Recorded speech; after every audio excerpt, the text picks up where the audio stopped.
Today we're taking a trip back to what is really becoming one of my favorite states in America, Ohio, although I've never actually been. It seems to get more and more interesting though with every one of these lists. This was not a difficult list to put together. I don't know what's up with Ohio, but you guys got a lot of weird crap going on over there. Let me know in the comments if you want a part 2. I know I would. Alright, I'm James and these are the top 10 terrifying Ohio urban legends that locals refuse to talk about. And we're kicking off this list with Satan's Hollow. In the Blue Ash area of Cincinnati lies a drainage tunnel, but not just any drainage tunnel. This one is said to be a portal to the underworld. The tunnel is massive. It's actually a large network of interconnected tunnels. Explorers have documented all the strange satanic graffiti in there, so of course there is a legend that the tunnel was once used for satanic rituals. And because of these repeated dark ceremonies, a portal to hell itself was accidentally opened. It's covered in pentagrams, messages like hell lies ahead are in there. Now the tunnel is on private property, so for anyone in Ohio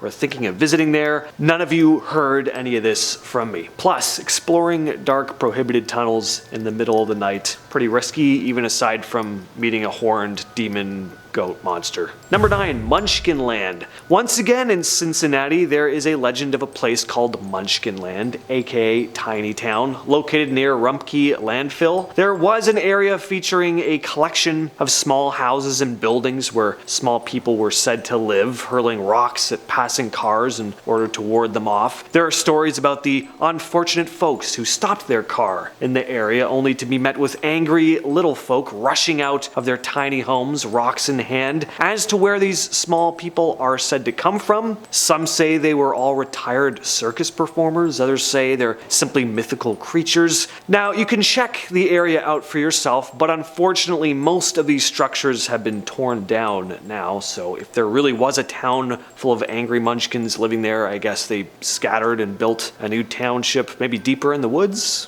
possibly? And at number 8, we have the Ghost of Amy. If you decide to check out Munchkinland, you might as well make your way to this area too, because they're in very close proximity. Just outside of Cincinnati lies Lick Road, a road that is said to be home to a ghost. Amy was said to have died at the hands of her boyfriend, either at the cul-de-sac at the end of the road or by the bridge nearby. There are said to be a number of ways to experience the Ghost of Amy. One legend goes that if you flick your headlights onto the sign as you're turning onto Lick Road, you can see Amy briefly flash onto it. Another goes that if you park your car and face the woods, then flash your headlights 3 times, your windows will start to fog up and the word help will appear in the windshield. And of course, there's just the ghostly phenomena that's said to go on there. Some have reported seeing the ghostly figure of a young woman dressed in a white gown standing at the edge of the forest. And if you decide to get out of your car and walk across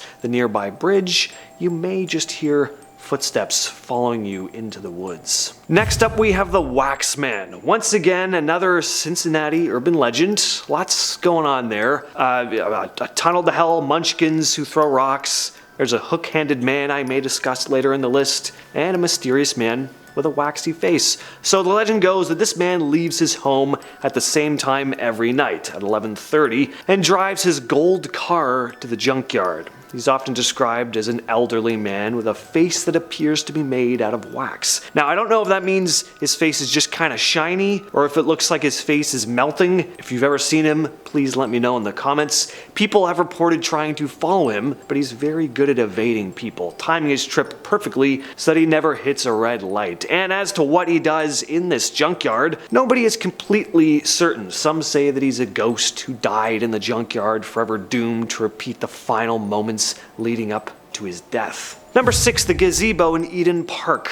The Spring House Gazebo is said to be one of the most haunted places in Ohio. The story goes that in 1925, a Cincinnati attorney by the name of George Remus was sent to prison for bootlegging. And during his 2-year sentence, his wife, Imogen Remus, started an affair. She and her lover took everything from him, and when he came out of prison, she told him she was filing for a divorce. On her way to the courthouse, though, Remus drove her off the road by the nearby gazebo before getting out of his car and fatally her. Imogen is said to haunt the gazebo until this day, described as a ghostly figure wearing a black silk dress.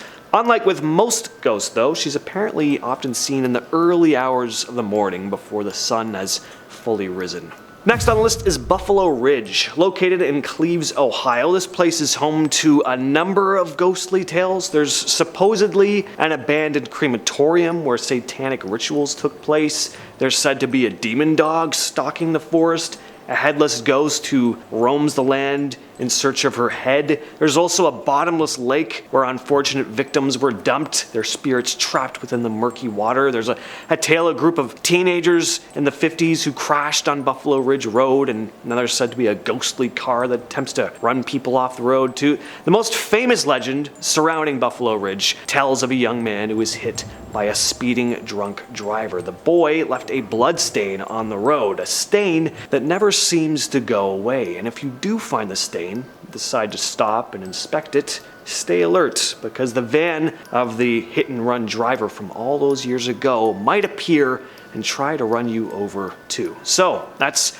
2 ghost cars, a headless ghost, a demon dog, a creepy lake, a haunted crematorium, all in just one specific place. Keep saying this, but I gotta go to Ohio. Next up, we have the legend of the Melon Heads. According to this story, a group of deformed and feral individuals known as the Melon Heads reside in forests around Kirtland. These figures are said to have large heads resembling melons and just kind of creep people out. According to the legend, they were once children who suffered from physical and mental abnormalities due to cruel experimentation by a sinister mad scientist. Escaping captivity, though, they are believed to have retreated into the woods, surviving by hunting and remaining hidden from outside society. Some versions claim they attack intruders who venture into their territory, while others portray them as more reclusive, mysterious, doing their own thing, appearing only in glimpses before quickly retreating into the forest. At number 3, we have Dead Man's Curve in Cleveland. Now, this is a section of road that has claimed the lives of a number of drivers. One story goes that in 1969, a car full of teenagers smashed into a speeding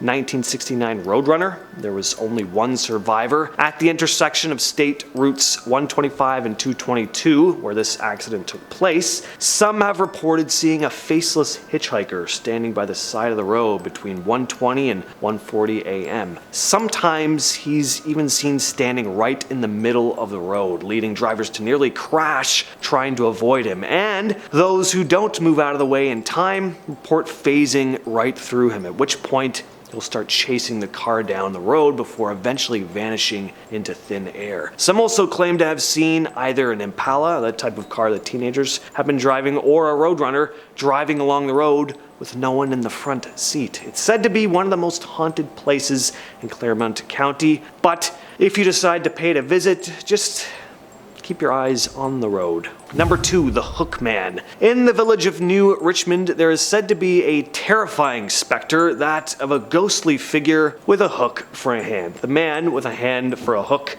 is pretty much the staple of urban legends. There are many different versions of hook-handed ghost stories, but Ohio's goes a little something like this. On Pond Run Road lived a doctor and his wife. They had a son who was mentally disturbed, and being the despicable pricks that they were, their son was kept chained up in the basement most of the time. One night, there was a terrible storm and lightning struck their home, setting it ablaze. When authorities arrived on the scene, they found the parents burnt to death, but there were no remains of the boy, other than his severed hand chained up to the wall in the basement. As the years went on, the boy grew up and stalking the wooded area, stealing from homes nearby. Stories of couples being found stabbed to death in the area led some to believe they died at the hands of the Hook Man, and these stories continued, developing into the types of hook hand urban legends we often think of. A couple making out in their car, they hear a strange noise, the guy makes the smart decision to get out of the car and check things out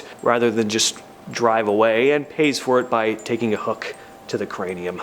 And finally, we have the Spring Grove Cemetery in Cincinnati. Once again, Cincinnati. This is the second largest cemetery in the USA, and cemeteries are pretty much always haunted. Plus, this is Ohio, so no surprises here that there's some spooky stuff going on. There are many tragic ghostly tales associated with this cemetery, but probably the most famous is that of an optometrist by the name of C.C. Brewer. Before he died, he asked that his eyes be removed and placed in the bronze bust on his gravestone. Now, the eyes aren't actually real, obviously, they're just made of glass, but they do stand out from the rest of the bust. Many visitors of the grave claim to watch the eyes follow them as they move. Another story goes that a caretaker was working alone one night when he felt something firmly tug at his pants leg. He immediately panicked and ran off, and he returned to the exact area later on expecting to see something that he most likely got stuck on, but the area was clear, nothing but graves